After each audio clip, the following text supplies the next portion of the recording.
Halo teman-teman penikmat film. Ada satu penyakit yang lagi parah banget di perfilman Indonesia.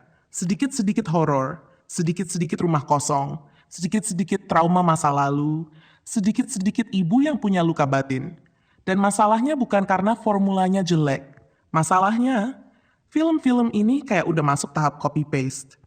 Dan jujur, waktu gue lihat cerita Lila diumumin, ekspektasi gue lumayan naik. Karena ada nama Sarah Wijayanto, ada Lutesha, ada Sharifah Danish, dan premisnya juga sebenarnya menarik. Saudara kembar, trauma keluarga, arwah yang belum tenang, potensinya banyak banget.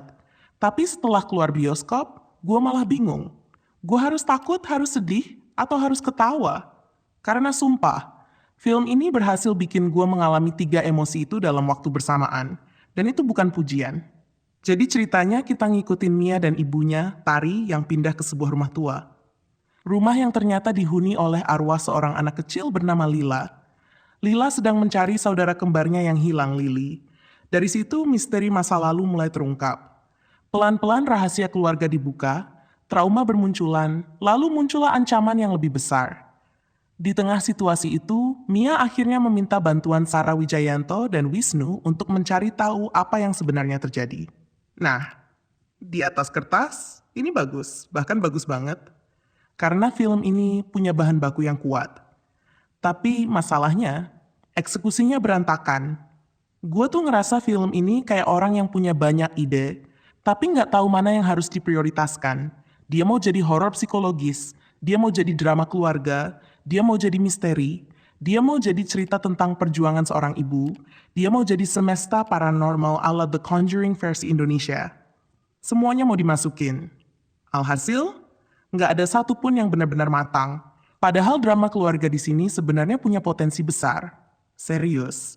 Konflik soal ibu, anak, luka masa lalu, saudara kembar. Itu tuh bahan yang kalau digarap serius bisa bikin orang nangis. Tapi sayangnya film ini lebih sibuk bikin suasana sedih daripada benar-benar membangun emosi. Jadi bukannya nyesek, malah hambar. Kayak orang maksa bikin kita sedih. Dan itu beda banget. Karena emosi yang dipaksa tuh kelihatan. Penonton juga nggak bodoh. Lalu kita masuk ke bagian horornya. Nah ini juga aneh, karena setannya jarang muncul. Dan jujur, itu sebenarnya bukan masalah. Gue malah suka film horor yang nggak terlalu banyak nampilin hantunya. Masalahnya, kalau hantunya nggak muncul, terornya juga harus kuat. Nah di sini, terornya lemes, jadinya ya kosong. Untung ada beberapa jump scare yang lumayan kurang ajar. Beberapa kali gue lumayan kaget, bukan karena serem. Tapi karena timingnya emang dibuat buat bikin jantung loncat, walaupun tetap aja nggak cukup buat menyelamatkan keseluruhan film. Yang paling bikin gue heran adalah endingnya. Astaga, 15 menit terakhir ini tuh chaos. Bukan chaos yang keren, tapi chaos yang bikin lo bengong sambil mikir, hah? Selesai? Serius? Gini doang? Cara konfliknya diselesaikan tuh gampang banget. Terlalu instan, terlalu effortless. Padahal build-up-nya lumayan panjang. Kayak disuruh lari maraton 40 km, tapi garis finishnya ternyata cuma tembok triplek. Dan muncul juga sosok yang bikin gue tambah bingung. Sampai gue mikir, ini siapa lagi anjir? Ngapain muncul sekarang?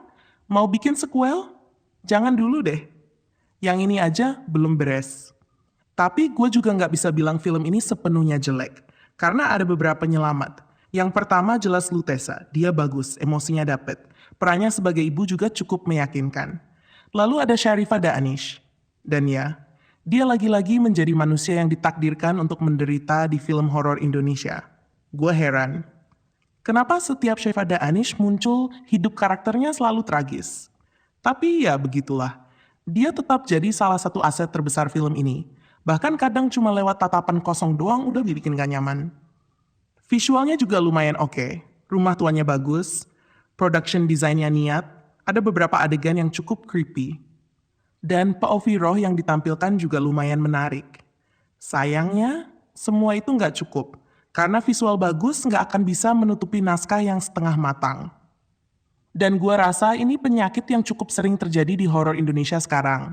Mereka terlalu fokus bikin semesta, terlalu fokus bikin franchise.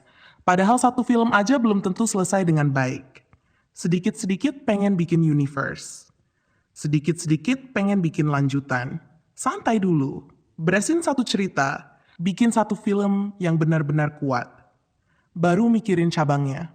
Yang bikin gua agak kesel sebenarnya bukan karena film ini jelek, tapi karena potensinya besar. Kalau film dari awal memang nggak menjanjikan, ya udah, kita nggak akan berharap banyak. Tapi cerita Lila punya modal, punya pemain bagus, punya ide menarik, punya cerita yang sebenarnya bisa menyentuh. Makanya sayang banget ketika hasil akhirnya malah terasa biasa. Pada akhirnya, cerita Lila adalah film yang punya niat baik. Tapi niat baik nggak selalu berakhir jadi film bagus. Dia mencoba menggabungkan horor, trauma, drama keluarga, dan perjuangan perempuan. Tapi semuanya cuma disentuh di permukaan, nggak ada yang benar-benar ditusuk sampai dalam. Jadinya begitu lampu bioskop nyala, yang tersisa bukan rasa takut, bukan rasa sedih, tapi rasa bingung.